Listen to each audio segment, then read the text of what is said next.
Bismillahirrahmanirrahim. Assalamualaikum warahmatullahi wabarakatuh. Salam keluarga Malaysia. Terima kasih kepada warga keluarga Malaysia yang bersama dan juga sudi serta setia bersama kami dalam bicara naratif pada malam ini. Seperti kebiasaan, kita bawakan dan kita kongsikan bersama dengan anda di saluran berita RTM, TV1 dan juga di RTM Klik setiap Isnin pada pukul 9 malam. Alhamdulillah pada hari ini kita sedia maklum, air merupakan sumber kehidupan. Itu sememangnya asas dan juga prinsip yang kita kenali. Air, udara, tanah dan juga faktor-faktor kualiti alam sekeliling kesemuanya memberikan kesan dan juga dampak kepada kehidupan manusia sejagat. Namun begitu, dalam kita melihatkan kepada melestarikan bekalan air bersih, bukan sahaja kepada penggunaan industri dan juga penggunaan domestik, ini merupakan salah satu daripada inisiatif yang diharapkan dan juga digambarkan dalam kita memastikan agar pembangunan mapan dapat dilakukan.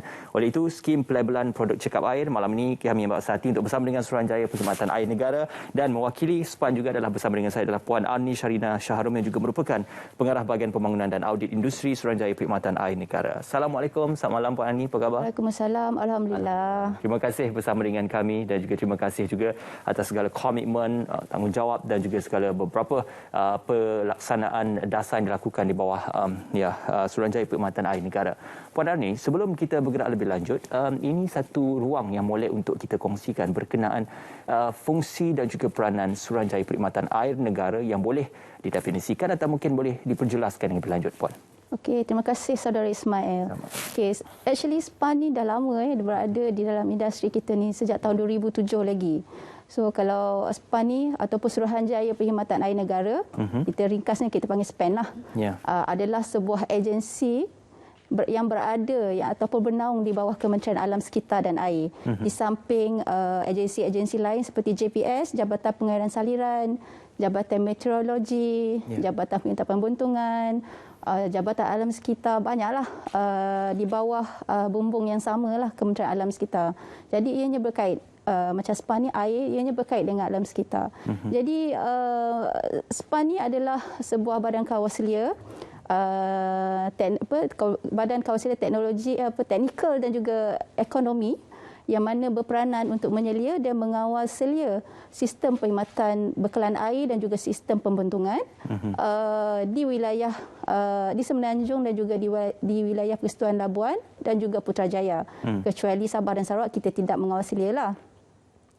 Jadi di situ apa yang SPAN kawal selia? Dia banyak entiti yang SPAN kawal selia, terutama sekali lah operator-operator bekalan air, operator-operator pembentungan, sama ada operator-operator air awam ataupun private atau swasta lah dan juga entiti-entiti lain seperti pemegang permit, tukang paip, macam produk-produk yang dibekalkan dari industri ini pun SPAN kawal selia untuk memastikan keseragaman, untuk memastikan kualiti yang digunakan dalam industri ini terjamin. Kualiti dia, mutu perkhidmatan dia untuk digunakan dalam industri. Jadi SPAN ini secara ringkasnya dia bergerak ataupun beroperasi berdasarkan Akta Industri Perkhidmatan Air 2006, yang mana ataupun kita panggil Akta 655 lah. Di situ kita, orang kata gerak kerja kita adalah berdasarkan keperluan akta tersebut. Jadi ditubuhkan dah lama lah, 2007 lagi. Okey. Kalau digambarkan gerak kerja bersandarkan kepada pelaksanaan penguatkuasaan akta itu, kita sedia maklum untuk kita memberikan bekalan air bersih ataupun untuk memastikan agar isu-isu bekalan air bersih ditangani bukan sahaja kepada penggunaan industri tetapi penggunaan domestik. Dalam perihal ini, bagaimanakah gambaran SPAN itu berada dalam kerangka objektif dan juga apa yang ingin diharapkan melalui pemberian ataupun pelaksanaan bekalan air bersih? Okey, KASA atau Kementerian Alam Sekitar dan Air ini telah pun merangka dia telah merangka satu pelan kelestarian alam sekitar air Malaysia bagi tempoh 2020 hingga 2030. Yang mana pelan kelestarian itu adalah ke arah Malaysia lestari pada tahun 2030, dan di situ banyak trust ataupun orang kata bidang yang ditetapkan oleh kementerian, termasuklah berkaitan dengan air. Jadi di situ jika ada sasaran yang ditetapkan, maka industri kita akan bergerak seiring dengan apa keperluan yang ditetapkan oleh kementerian, dan sekaligus untuk kehendak di Malaysia lah Jadi untuk memastikan kelestarian air itu bergerak secara langsung dengan apa orang kata bidang-bidang lain di dalam kawasan kementerian itu sendiri. Jadi pelan kelestarian alam sekitar tu dapat membantu SPAN untuk kita mencapai apa yang dikehendaki. Di laman sawangspan.gov.my juga ada digambarkan untuk mendapatkan maklumat lanjut Water and Sewerage Factbook 2020 dan juga beberapa perkara-perkara services yang berkenaan tentang e-permit, EQP, e-complaint, SCC, calculator, e-registration yang boleh digunakan untuk membantu memudahkan urusan, khususnya urusan yang melibatkan Suruhanjaya Perkhidmatan Air Negara. Namun sebegitu puan, kita bergerak seterusnya kepada produk cekap air. Mungkin pernah mendengar terma dan juga istilah itu, tetapi apa pemahaman asas dan juga apakah yang dimaksudkan dengan produk cekap air ini dari segi penggunaannya, bukan saja kepada penggunaan secara industri tetapi juga penggunaan secara domestik? Okey, produk cekap air, sebelum saya pergi dengan lebih lanjut apakah produk cekap air, kita tengok dulu definisi cekap air itu. Okay, cekap air ini kita fokus kepada untuk tidak membazir. Dengan tujuan tidak tidak mengganggu fungsi ataupun tujuan asal penggunaan air tersebut dengan penggunaan air yang minima. Contoh kata macam saudara Ismail nak mandi kan, orang kata kalau menggunakan produk cekap air ni kita tak bersih sebab air ni kurang laju dan sebagainya kan. Jadi produk cekap air ni ada satu peralatan yang dapat membantu pengguna ataupun kita sendiri dalam menjimatkan penggunaan air. Jadi dekat situ di SPAN kita ada beberapa produk cekap air lah, ada 5 produk cekap air yang kita daftarkan. Di bawah kita panggil di bawah skim pelabelan produk cekap air, iaitu ada 5 produk tu adalah bilik air, urinal ataupun kita panggil peralatan buang air kecil, washing machine, shower head atau pancuran mandi dan juga tandas tangki duit simbahan yang 2 flush tu kan. Itu adalah antara produk-produk yang kita labelkan sebagai produk cekap air. Okey. Adakah pemahaman asas produk cekap air ini juga sama dengan kerangka pemahaman kepada produk hijau yang banyak mungkin dipromosikan ataupun digunakan sebelum ini? Ya, betul. Sebab salah satu produk cekap air ini punya objektif adalah mempromosikan gaya hidup hijau.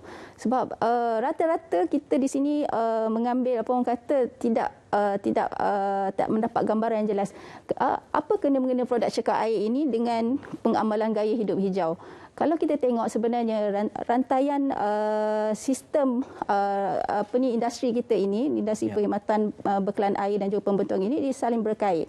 Yang mana apabila contoh saya berikan di sini adalah kita merawat air, loji rawatan air itu merawat air untuk dibekalkan kepada pengguna untuk digunakan sebagai aktiviti harian, memasak, mandi dan sebagainya.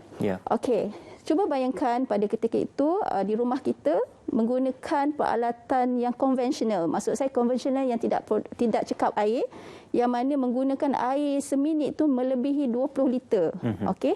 Dia akan diproses, kita mandi, kita basuh baju dan sebagainya, akan disalurkan semula ke loji rawatan kumbahan untuk dirawat. Kan? Okey, apabila banyaknya air yang diterima, air yang kotor tadi diterima oleh loji rawatan kumbahan tadi, jadi di situ kalau kita tengok dia akan membebankan pihak operator pembendungan dari segi penggunaan tenaga elektriknya untuk memproses kumbahan.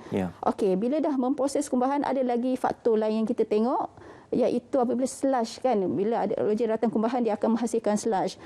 Bila menghasilkan slush ni ada pula tanker datang untuk ambil slush tu buang untuk dispose.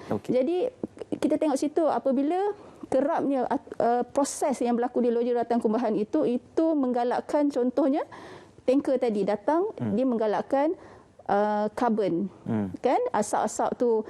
Kalau menggunakan produk cekap air mungkin sebulan sekali saja dia datang untuk nak cenema slush tu, dan juga tenaga elektrik tu sendiri dapat dikurangkan. Jadi itu adalah perkaitan pengamalan gaya hidup hijau tersebut. Okey, bukan saja kepada produk itu secara spesifik tetapi juga bagaimana kitaran aktiviti tu yang berlaku dalam saling berkait. Puan Arni, SPPCA ini pula apa yang boleh digambarkan di bawah SPPCA? Okey, skim pelabelan pelabelan produk cukai air.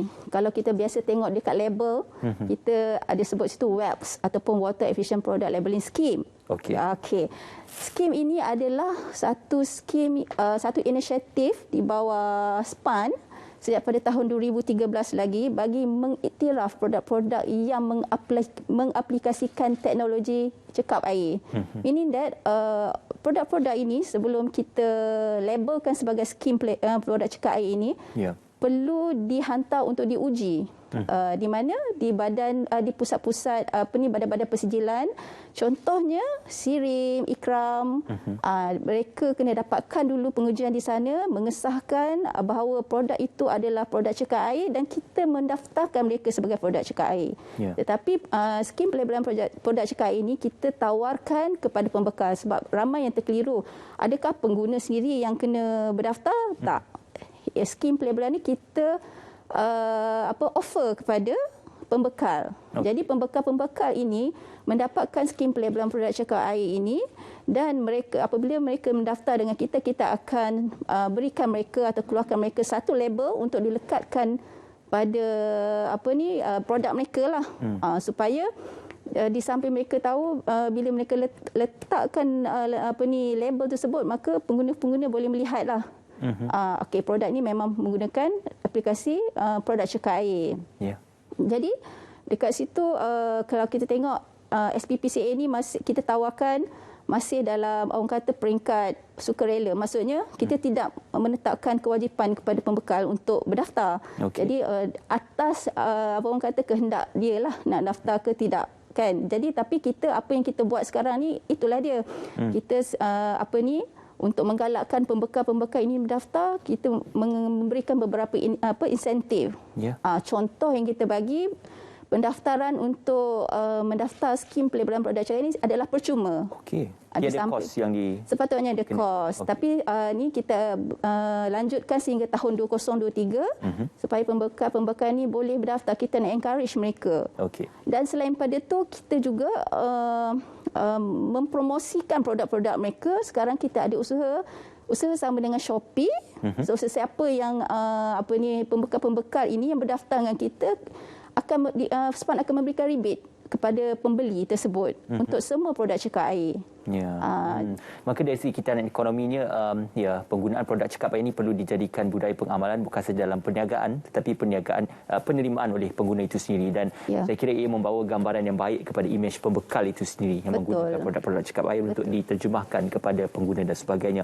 Puan Arni, kita nak berehat seketika dan kita akan kembali selepas ini dalam bicara naratif pelestarian bekalan air bersih.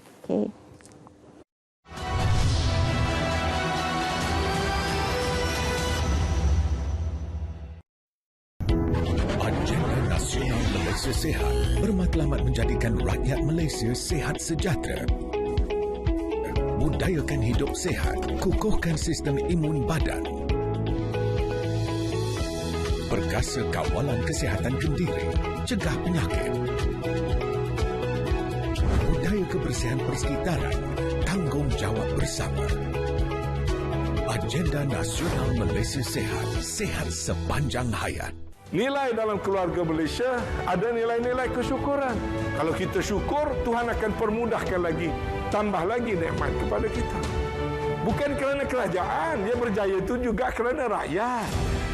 Kalau rakyat sabotaj, tak mau terima semua pelan pemulihan, tak mau terima dan menjayakan vaccination, tak mau mematuhi SOP, kita tidak mungkin berjaya. Jadi kejayaan ini kejayaan keluarga. Kejayaan ini kejayaan kita.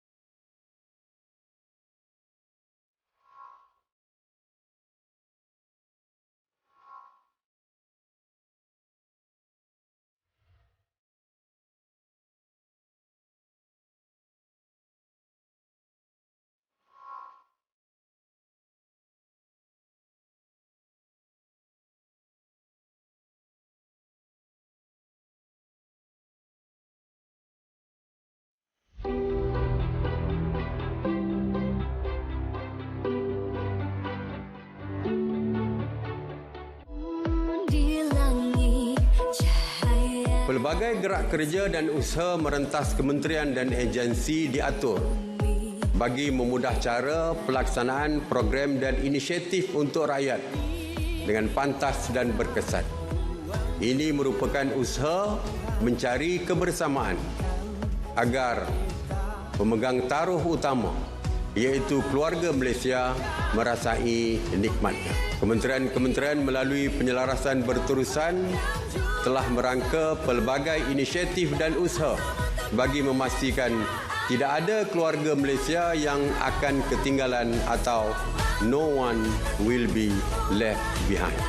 Seramai 10,000 anggota skuad keluarga Malaysia telah bersedia untuk digerakkan ke segenap pelosok negara bagi membantu rakyat yang terkesan ekoran pandemik.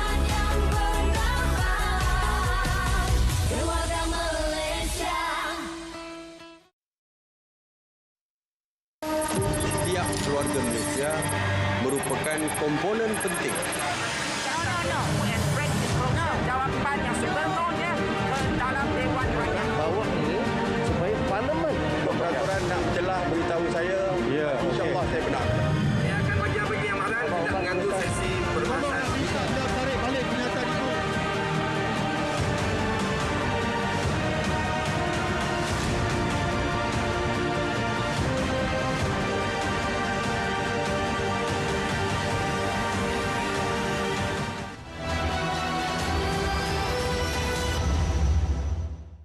Ya, kita bersua kembali dalam bicara naratif untuk menggalakkan pembudayaan gaya hidup lestari. Penggunaan domestik khususnya kepada air bersih dapat dimanfaatkan secara optimum, dan dengan itu hadirnya produk cekap air. Untuk bercakap lebih lanjut tentang produk cekap air ini, bersama dengan kita adalah Puan Arni Syarina dari bahagian Superbangunan dan Audit Industri Suruhanjaya Perkhidmatan Air Negara.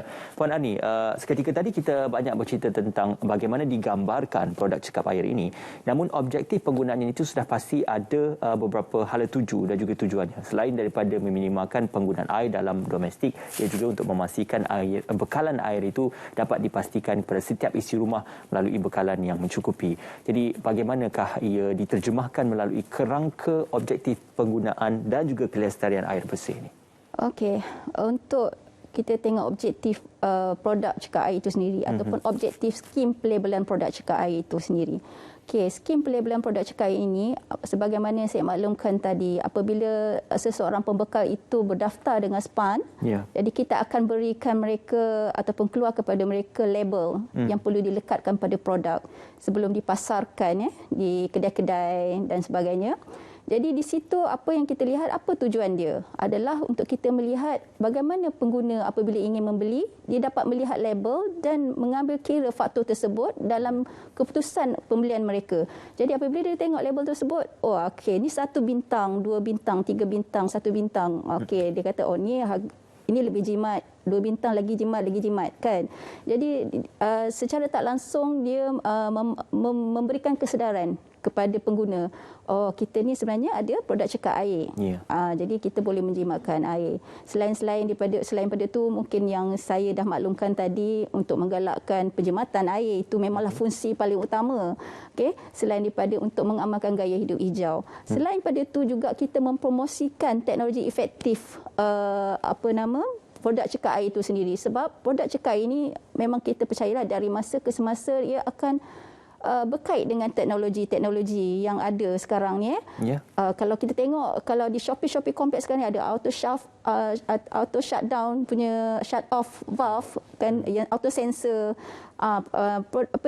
teknologi macam itulah yang kita nak bawakan lagi ke masa hadapan lah. Jadi yang tu memang banyak membantu dalam objektif penggalakan penyematan air ini sendiri. Ya, contoh paling mudah, teknologi flush pun ada yang half flush dan juga full flush. Yes, half flush ni kita dah lama since 2014 lagi. Masa tu kalau ikut itu dari segi perundangan lah, kita memang telah mewajibkan penggunaan 2 flush tu. Tapi kita wajibkan, macam contoh sekarang ni, untuk penggunaan 2 flush tu kita wajibkan kepada pemaju. Contohnya, apabila mereka ni untuk membina satu kawasan perumahan atau pembangunan, mereka wajib memasang 2 flush. Okey, itu sejak daripada 2014 lah. Bermakna rumah-rumah yang dibina pada 2014 ke atas, kita akan tengoklah ada 2 flush. Itu adalah salah satu orang kata usaha lah dalam kita nak menerapkan nilai penjimatan air di kalangan masyarakat kita. In fact, sekarang ni pun kita dah wajibkan pada 10 Mei yang lepas, kita dah wajibkan penggunaan 4 produk cekal air, kecuali yang mesin basuh lah, perlu dipasang oleh pemaju-pemaju ini di dalam perumahan-perumahan baru. Jadi kalau lepas ni kalau saudara Ismail beli rumah, memang kena pastikan dalam rumah tersebut ada produk cekal air. Kalau tak ada, telefon Arni. Tapi itu dah kebiasaan kita tengok penggunaan produk-produk cekal air. Bukan kalau tidak digambarkan secara keseluruhan, sekurang-kurangnya ada beberapa produk ataupun utility di dalam rumah itu menggunakan produk cekal air. Tetapi Puan Arni, bercakap tentang menjimatkan penggunaan air ini, kita sedia maklum ia berbalik kepada set tingkah laku pengguna dan juga tabiat pengguna.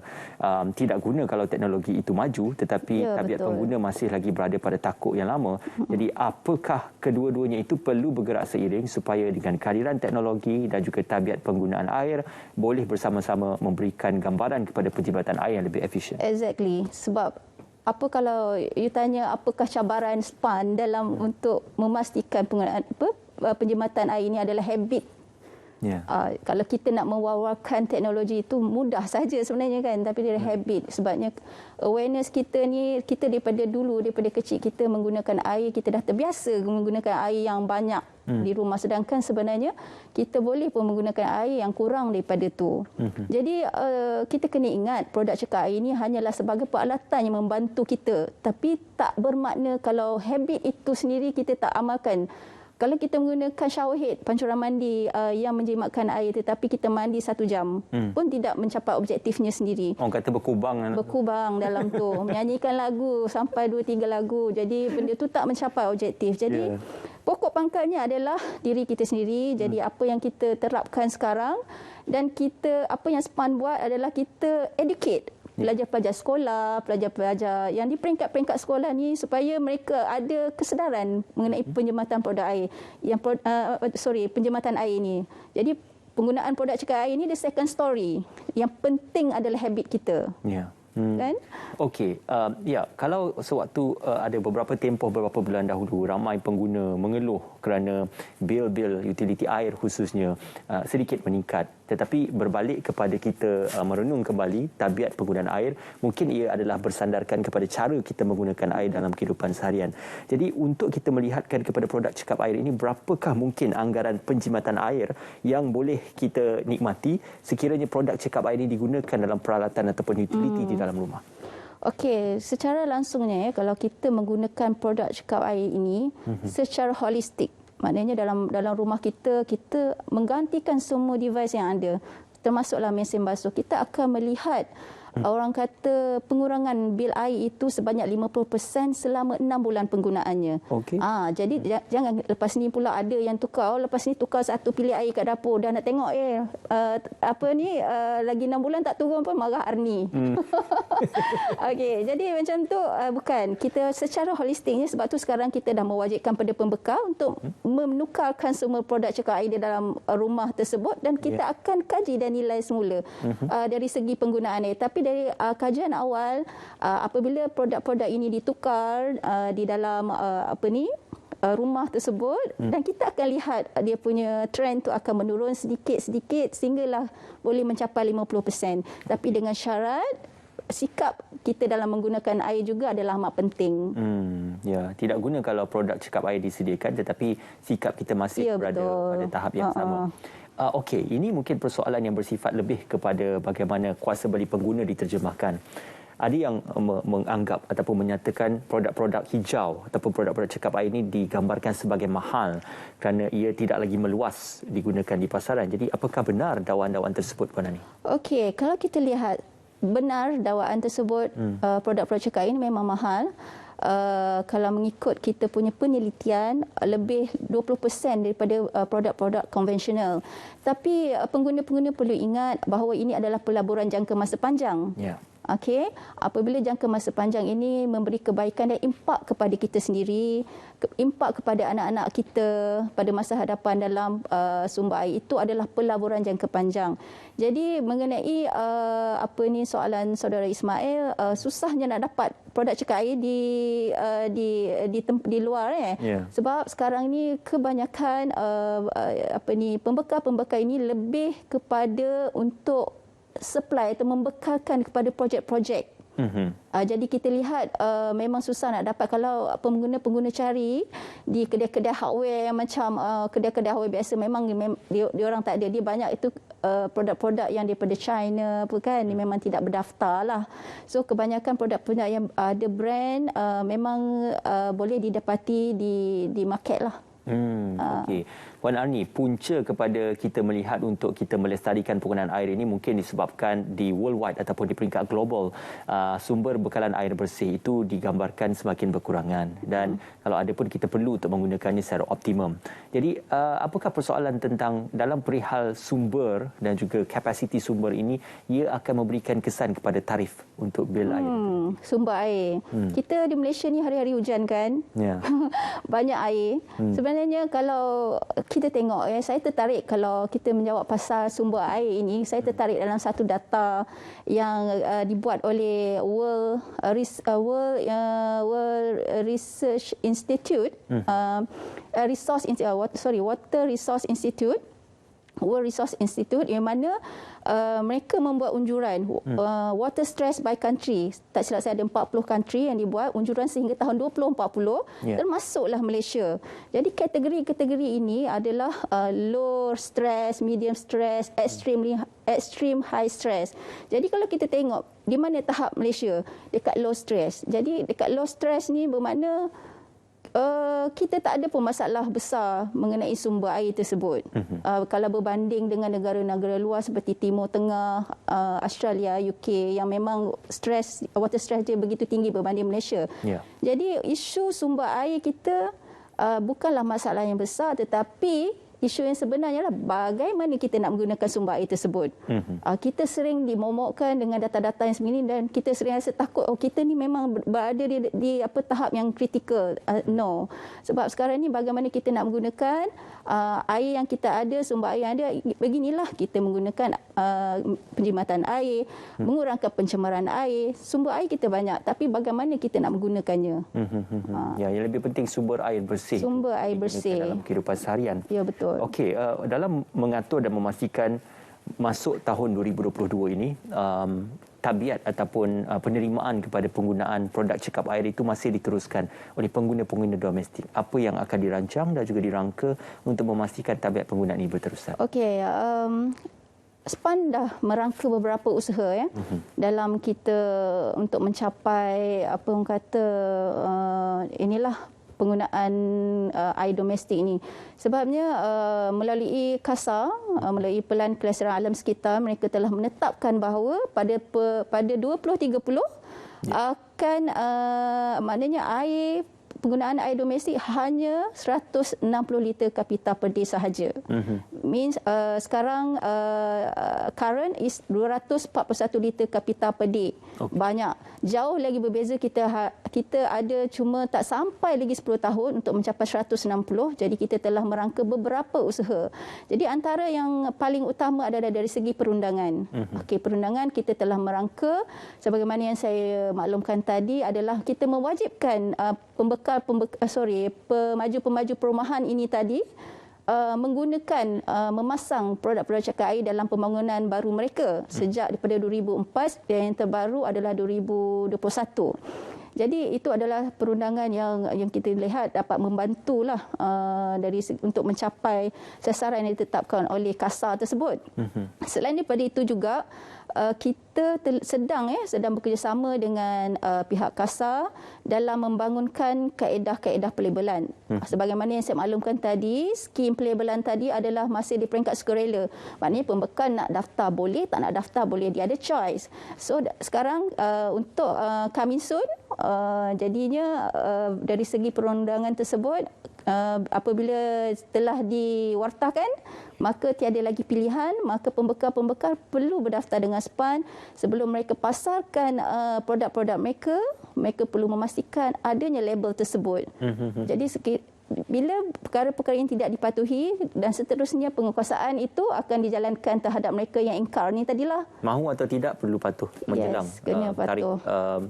penguatkuasanya itu. Ya, betul. Okey, dalam pelabelan itu lebih bintang, lebih cekap, lebih jimat. Menarik sungguh. Apakah ada beberapa penarafan untuk bintang dan juga kualiti produk cekap air akan diberikan kepada produk tersebut? Okey, produk cekap air ini sebelum didaftarkan dengan SPAN di bawah skim pelabelan, mereka perlu melalui satu pengujian. Satu pengujian ini perlu dijalankan oleh Badan Persijilan. Sebagaimana yang saya maklumkan tadi, Badan Persijilan ini adalah badan-badan persijilan yang diiktiraf oleh Jabatan Standard Malaysia, iaitu seperti IKRAM, SIRIM dan sebagainya.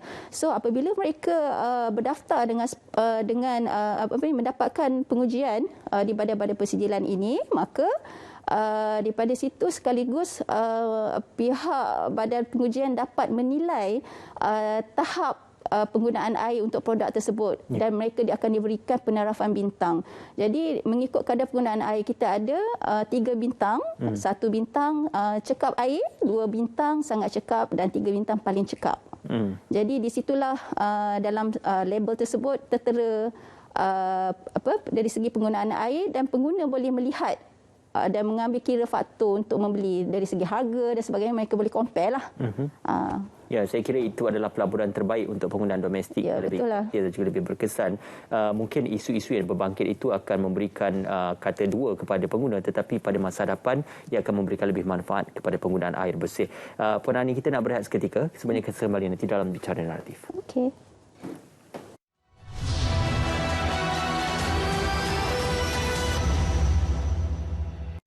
Hello, JKM. Saya Hafizan, boleh saya bantu? Sebenarnya macam ni. Okey, macam ni Puan. Pihak JKM ada menyediakan program PDK, iaitu pemulihan dalam komuniti yang diuruskan oleh NGO. Jadi program ni khususnya adalah untuk OKU. Termasuklah Down syndrome dan juga masalah penglihatan. Terutamanya dari segi pemulihan. Apa lagi program-program yang disediakan dekat PDK tu? Semasa di PDK ni, pelatih biasanya akan mengikuti latihan pengurusan diri, mengira, melukis, terapi muzik, sukan dan juga rekreasi. Sekiranya anak puan ni menghadiri sesi pemulihan sekurang-kurangnya 8 hari dalam sebulan, beliau layak untuk menerima allowance bulanan. Oh, ya ke? Alhamdulillah. Sekiranya puan berminat, puan boleh menghubungi terus PDK berhampiran tempat puan lah, atau menghubungi Pejabat Kebajikan Masyarakat Daerah. Selain itu, sekiranya puan memerlukan maklumat lanjut berhubung perkhidmatan JKM, puan boleh melayari laman sesawan berikutlah: www.jkm.gov.my.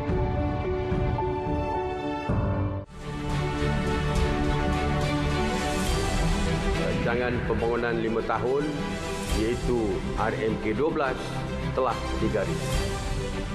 Melalui rancangan ini, kerajaan dapat menggubal dan melaksanakan dasar fiskal bagi memastikan pertumbuhan ekonomi yang mampan serta menguruskan pengagihan sumber keuangan dengan cekap dan bersih.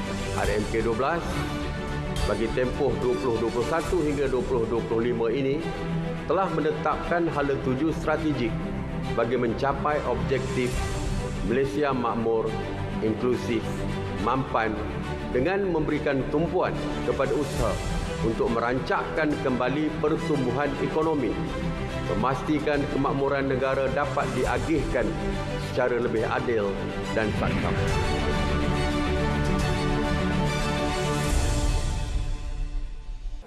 Kerajaan kita telah mengambil langkah yang berani dan tegas walaupun di luar daripada pemikiran biasa.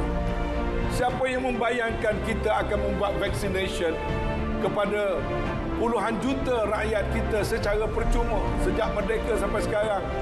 Belum ada lagi program vaccination sebesar yang kita lakukan untuk vaccination bagi COVID-19.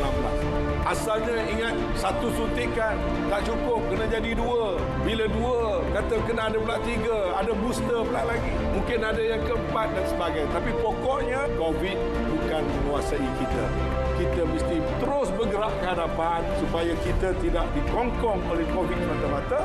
Kita kena masuk ke pasar endemik, kita kena mulakan segala kerja-kerja kita seperti biasa dalam norma baru dengan kaedah-kaedah yang baru.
Besok kembali dalam bicara naratif. Di peringkat global, Sustainable Development Goal merupakan satu tujuan dan juga objektif yang antara lain juga 17 objektifnya itu turut menyentuh tentang air, dan isu air ini juga sudah pasti kita terjemahkan dalam melestarikan penggunaan bekalan air bersih. Skim pelabelan produk cekap air, satu inisiatif yang dilaksanakan untuk memastikan kita cakna dan kita tahu bagaimana menggunakan bekalan air bersih secara optimum. Masih lagi bersama dengan Puan Ani. Puan, sasaran kerajaan pada ketika ini adalah untuk menurunkan jumlah penggunaan air domestik per kapita setiap hari daripada 201 liter kepada 180 liter menjelang tahun 2030. Apakah ini digambarkan sebagai sasaran yang berasional dan juga relevan untuk dilakukan? Okey, sebenarnya bukan 201, Saudara Ismail. Ya. 241. Oh, 241 sehingga lebih tahun banyak. lebih banyak. 241 setakat tahun lepas lah. Ya. Ini mungkin penambahan orang kata penggunaan kadar air ini berlakunya sejak 2 tahun lepas apabila PKP. Semua keluarga kita berkumpul di rumah menggunakan air pada setiap masa. Jadi itu adalah salah satu penyumbang dia lah peningkatan kepada kadar tersebut. Jadi untuk merealisasikan usaha yang ditetapkan oleh kerajaan ini sebenarnya ia memerlukan usaha yang berterusan. Jadi apa yang saya maklumkan tadi antara usaha-usaha daripada SPAN adalah dari segi perundangan, dari segi orang kata kempen dan insentif yang kita berikan kepada pembekal, kepada pengguna. Macam sekarang pengguna yang kita berikan adalah insentif melalui pemberian rebate penggunaan pembelian produk cekap air melalui Shopee melalui Shopee. Jadi mereka boleh membeli ke situ, kita akan memberi rebate. Contohnya untuk mesin basuh kita memberikan sebanyak RM200 untuk pembelian mesin basuh dan lain-lain produk lah. Jadi untuk orang kata merealisasikan saranan kerajaan ini adalah kita orang kata kena melihat dari segi usaha yang berterusan daripada pihak kerajaan dan juga pengguna, dan ia tidak bergantung semata-mata di bahu kita lah. Ya. Jadi banyak faktor sebenarnya ya Saudara Ismail dalam kita penjimatan air ini. Ada salah satunya adalah kurangnya kesedaran di peringkat sekolah lagi mereka kurang diberi pendedahan berkenaan penjimatan air. Sebab itulah kita sentiasa memberikan program-program yang relate dengan pelajar-pelajar sekolah ni ataupun pelajar-pelajar universiti. Selain pada itu mungkin faktor-faktor kepada tarif air kita yang masih lagi di peringkat yang lama, dan ia akan mendorong pengguna ni untuk lebih menggunakan air banyak. Jadi mereka rasa air murah, jadi mereka akan sentiasa akan gunalah. Dia berbanding dengan elektrik lah Saudara Ismail. Kita pun jimat elektrik punyalah ni kan, sebabnya tarif mereka adalah sangat mahal.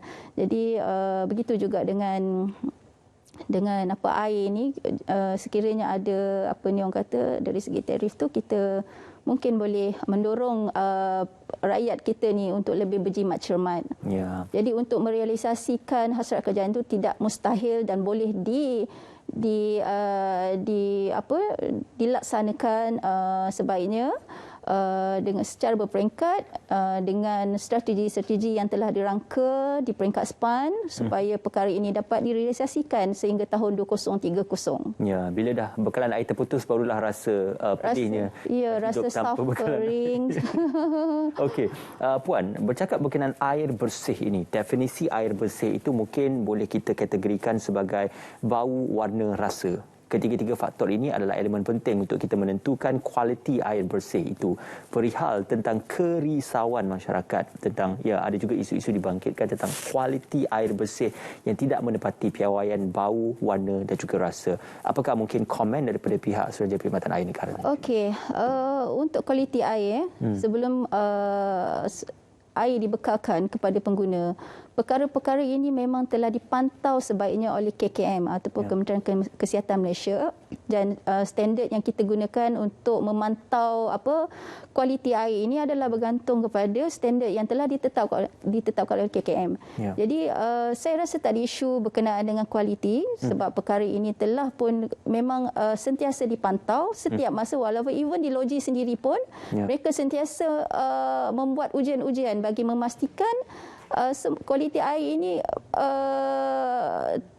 terjamin. Ya, tak ada isu air keruh isu air keruh tu mungkin kalau air keruh ni mungkin kadang-kadang biasanya ada apabila berlakunya paip-paip pecah jadi bila adanya berlaku paip-paip pecah ni, mereka tidak membuat mencuci paip atau engineering kata scouring lah, mereka tak buat. Jadi apabila paip pecah, air terus dibekalkan. Jadi benda-benda berkarat tu terus masuk ke rumah pengguna. Jadi itu ada isu-isu yang air yang inilah. Yang sedikit berkenaan tentang isu-isu water disruption ataupun gangguan bekalan air. Ya, mungkin ia agak signifikan kerana menuju ke arah negara maju sudah pasti isu bekalan air bersih ini tidak lagi terjadi. Tetapi walaupun digambarkan sebagai isu-isu yang remote, ia masih berlaku, malah di beberapa tempat yang digambarkan sebagai tempat yang maju dan juga membangun dalam negara kita. Apa mungkin respon dan juga komen Puan berkenaan tentang gangguan bekalan air ataupun water disruption yang akan menjejaskan pengguna? Okey, gangguan bekalan air ini banyak faktor dia. Antara faktor-faktor yang biasa kita tengok, gangguan bekalan air yang terjadual dan berjadual. Jadi kalau yang berjadual ni kita faham sebabnya operator air ini ingin melaksanakan kerja-kerja penyelenggaraan di loji bagi memastikan jangka hayat loji itu panjang untuk membekalkan air kepada pengguna. Jadi biasanya untuk bekalan-bekalan air, gangguan bekalan air yang berjadual ini tidak ada masalah sangat kerana kita akan bagi notis lebih awal kepada pengguna.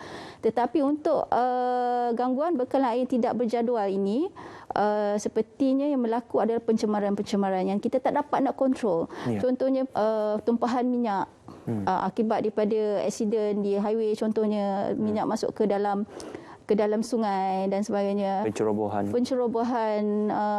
macam tanah yang menyebabkan selut-selut masuk ke sungai. Jadi di situ kita ada unit penguasaan kita untuk melihat apa yang berlaku, dan sekiranya didapati bersalah atau sebagainya, perkara ini akan dibawa ke peringkat yang undang-undang lah untuk diambil tindakan selanjutnya.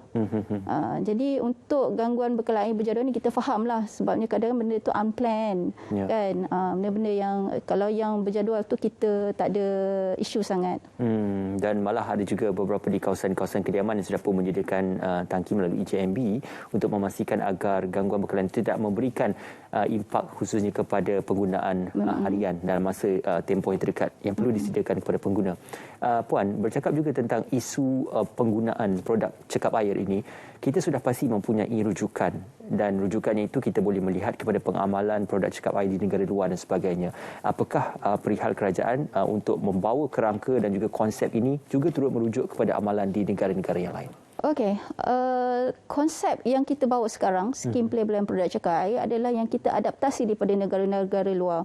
Kerana pelabelan produk cekap air, atau kadang-kadang negara luar panggil water efficient product labelling scheme. Di negara luar memang dah terpakai pun.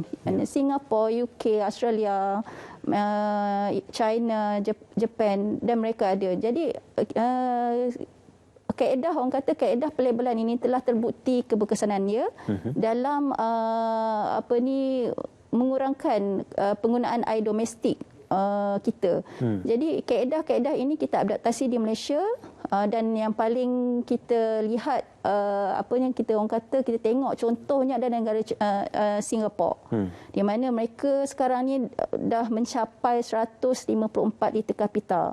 Okey. Tapi mereka dah lama dah amalkan dulu dari sejak tahun 90-an lagi mereka itu lebih rendah daripada sasaran kita juga sebenarnya. Ya, lebih rendah. Tapi kalau ialah 150 liter kapita per day.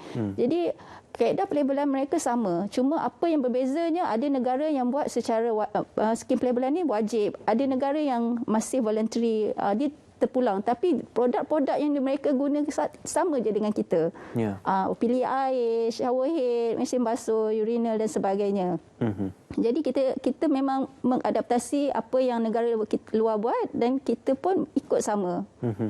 Cuma mungkin negara-negara luar tu dia punya kadar penggunaan air tu lebih stringent. Contoh macam kita pilih air ni tidak melebihi 8 liter seminit. Negara luar lebih rendah pada tu. Okey. Jadi kita tidak mahulah orang kata terlalu ketat kadar penggunaan air itu sebab sekarang ni kita pun di peringkat awareness. Jadi macam pilih air itu tidak melebihi 8 liter seminit itu memadai. Okey.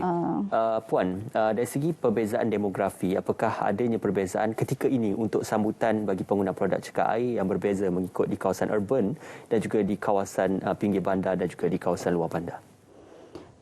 Maksudnya daripada segi sambutan? Ya, memang kalau dari segi sambutan memang kita di bandar lebih terdedah lah. Lebih terdedah berkenaan dengan produk cekal air ini berbanding negara tempat-tempat yang di luar di pinggir-pinggir bandar. Sebab lagi pertama adalah faktor-faktor ni mereka mudah memperolehinya. Tetapi saya rasa sekarang ni tiada lagi alasan ataupun mungkin penduduk yang berada di pinggir-pinggir bandar ini boleh membelinya melalui online, kan?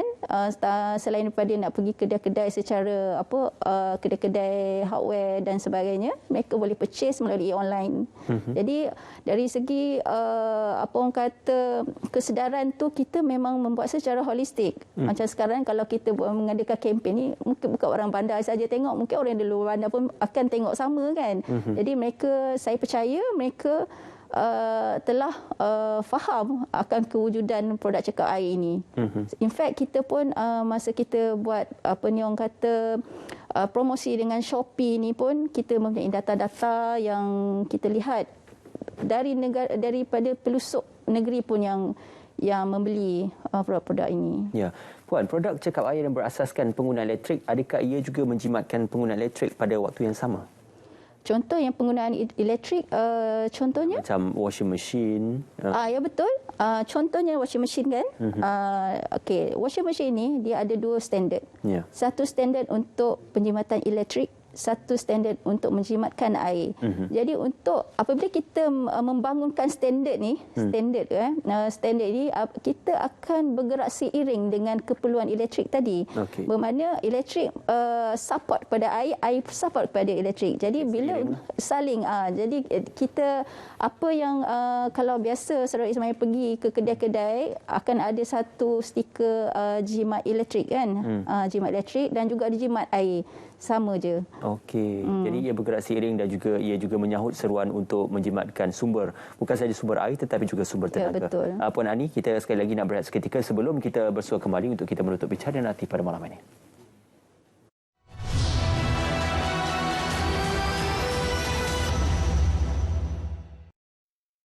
Pusat Kehidupan Berdikari atau Independent Living Centre ILC menyediakan perkhidmatan sokongan untuk membantu OKU agar dapat hidup berdikari di dalam masyarakat. ILC membantu OKU menerusi perkhidmatan pembantu peribadi seperti membantu OKU mengurus diri, membawa OKU ke hospital atau pasaraya.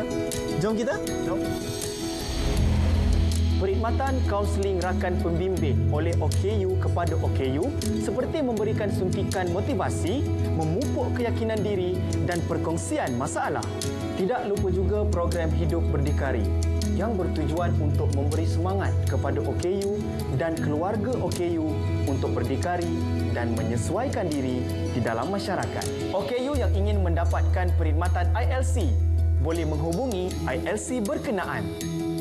Sila layari laman web www.jkm.gov.my.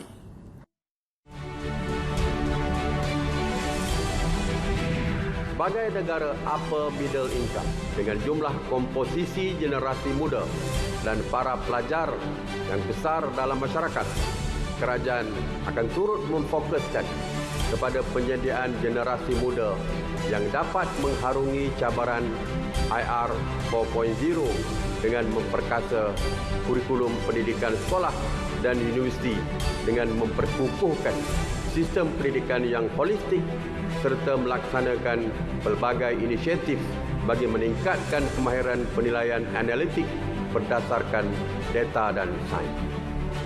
Di samping itu, pengujudan dan peluang pekerjaan sememangnya menjadi agenda penting negara dalam memastikan kesejahteraan keluarga Malaysia.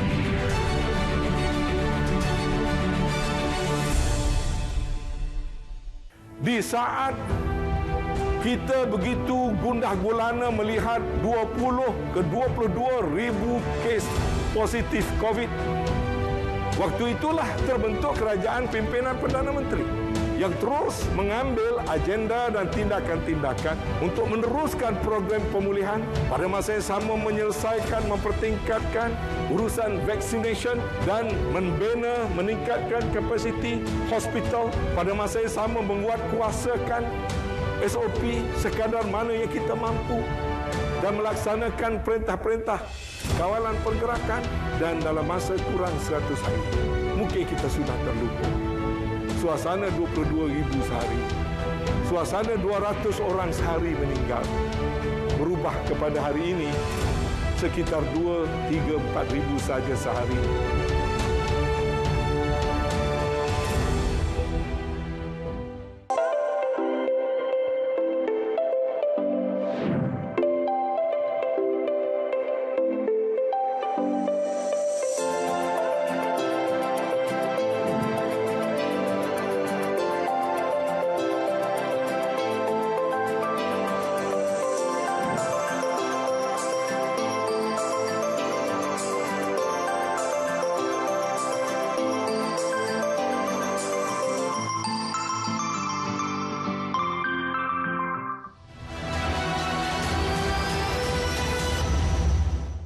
Bersama kembali dalam bicara naratif pelestarian bekalan air bersih melalui skim pelabelan produk cekap air bersama sekali lagi dengan Puan Arni untuk kita menyimpulkan pada malam ini. Puan, sekali lagi berkenaan skim pelabelan produk cekap air ketika ini, di manakah proses dan juga progresnya untuk dilaksanakan sebelum ia dikuatkuasakan secara wajib bagi penggunaan di peringkat domestik?